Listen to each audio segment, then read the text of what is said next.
Welcome back to the Tiny Peach. I'm James, and I'm here to update you on some improvements that I've made to the tiny house. Um, Part of the reason that I moved out here was to be alone.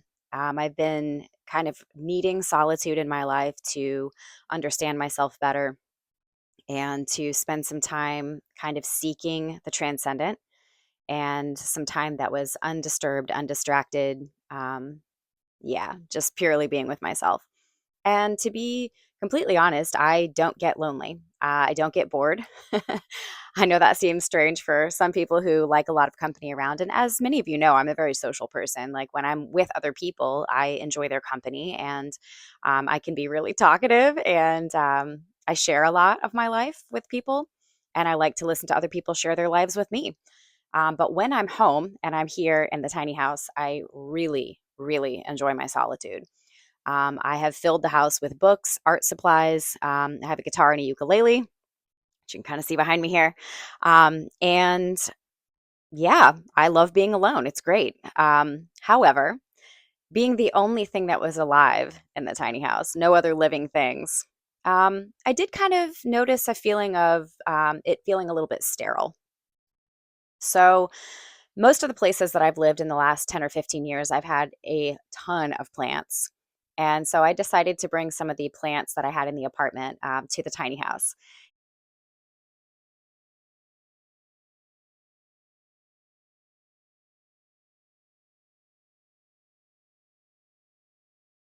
And I don't know, something about the plants being here made me feel like I was in community, even when I was alone, which kind of seems weird because they don't talk or anything. I mean, they're just here. But there's a symbiosis between, what I'm breathing out and they're breathing in, and what they're breathing out and I'm breathing in. That I think from my many years of yoga practice and studio classes, both as a teacher and a student, there's something about the sharing of breath that makes you feel connected.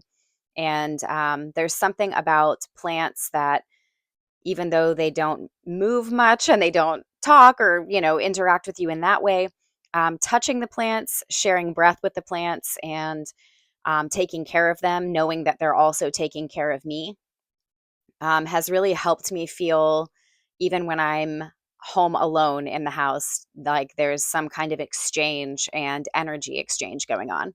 So in any case, I did go and get some plants and brought them to the tiny. Because space is at a premium and I don't have a lot of like shelving that was just open. Like I'm using a lot of my shelving for my belongings, especially all my crafts and music stuff and art stuff. I've put the plants up high where they're like in shelves that I can't really reach without a stool. So they're there every day and they're beautiful. And I don't know, there's just something about the fact that my air is being purified, that there's oxygen being released into the space. I specifically got two plants. I have a couple more on my list that release oxygen at night so that when I'm kind of closed up in the house at night, there's still gas exchange going on. I do leave the door cracked for those of you who are worried that I'm going to run out of air in a tiny space at night. I do leave the door cracked. But yeah, having these plants here has been really, really helpful. My little snake plant is a new acquire.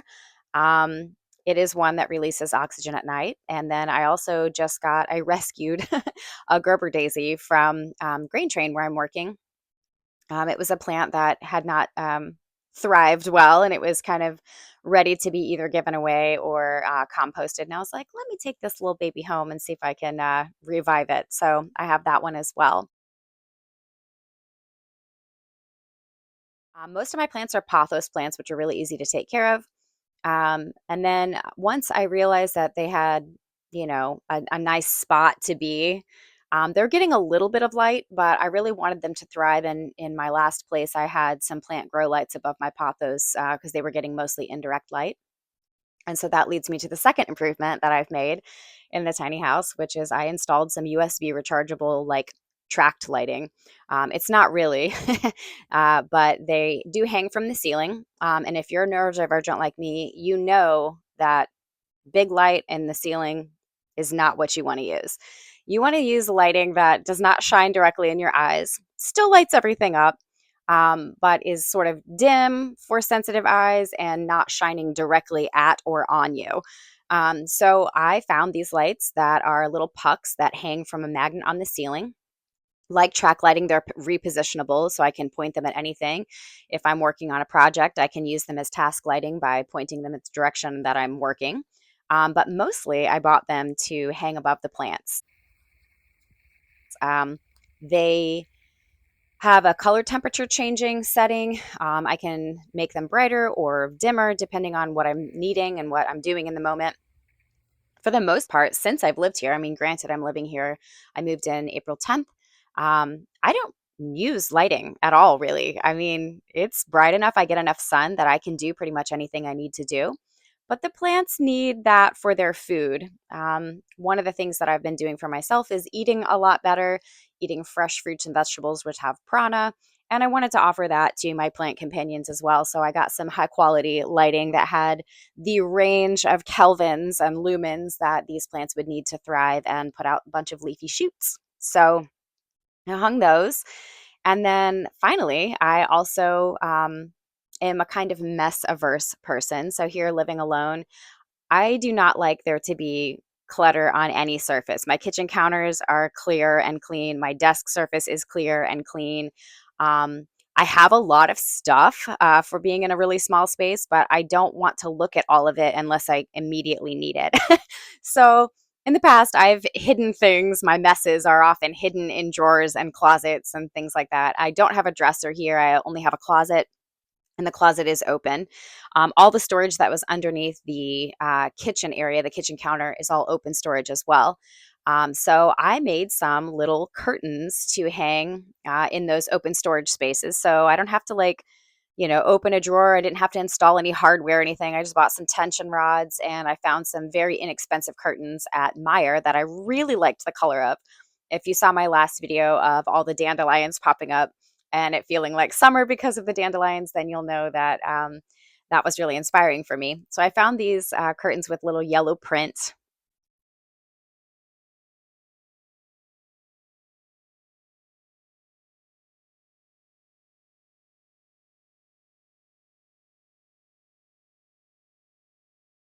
And I brought them home and they were too long. Part of my mess averseness is I like to sweep the floors nearly constantly.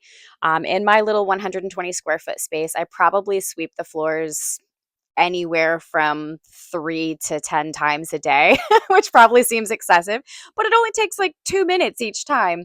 I like to be barefoot. I like to be in socks, and I can't stand it when stuff sticks to my feet or, to the bottom of my socks. So, anywho, I hemmed the curtains so that I could still sweep underneath everything without, brushing the curtains aside. So, in any case, that was my first sewing project here at the tiny house, which was inspiring. I feel like I needed something easy to sew that didn't require a lot of like cutting pattern pieces and all of that stuff. I'm still trying to figure out the best possible way for me to work on larger projects. But it was kind of cool. I just laid out the curtains on the floor, measured them to the length that I wanted them hemmed to, got out the sewing machine, put it on my desk, plugged it in, and stitched away, got everything done. I think they look awesome. I really enjoy them. There's several pieces of fabric left over. It's like scrap once I got them all hemmed, and there were some curtain valances which I obviously didn't need for my cabinet. So I think I might use the remaining yellow print pattern to maybe fix up a pair of really holy jeans, maybe patch those up. So we'll see if any more comes out of that fabric. But it was a really enjoyable project, and it made me feel confident that when I'm ready, and I do have a couple of projects like staring at me, waiting in the wings for the right moment to work on them, that I can do it. I can sew in this house. I can play guitar in this house. I can journal and paint and read in this house. I can um, paint larger things if I wanted to. I'm hoping to get to a place where I'm able to invest in a small desktop canvas easel and some small pieces of canvas, and it just requires me to buy a lot of things that I used to have but no longer have. So that's been kind of put on hold for a little while until I have a little bit more time. That might be more of a winter project because it's indoors. But I have plants. I have lighting, and I have my new clutter covering curtains for all of my under counter storage. And I don't know. Every time I invest a little bit of time and the small amounts of money that it's cost me to make these improvements, I love living here even more. There hasn't been a single day that I've been living here that I'm like, oh man, I'm not sure if I can do this. Every single day, I'm like, yes to all of this. This is all exactly what I wanted. This is exactly what I want to be doing with my time. This is exactly how I want to spend my time away from earning money and being out and social with friends. Like when I'm home, this is exactly the kind of life that I want to be living. The solitude, the quiet, the lack of other humans, and the time to think and read and make and ponder and daydream and just stare out the window. Um, it's been great. So, anyway, that's my update. Plants, lighting, and curtains to hide my messes. Things are going great, and I'll see you in the next one.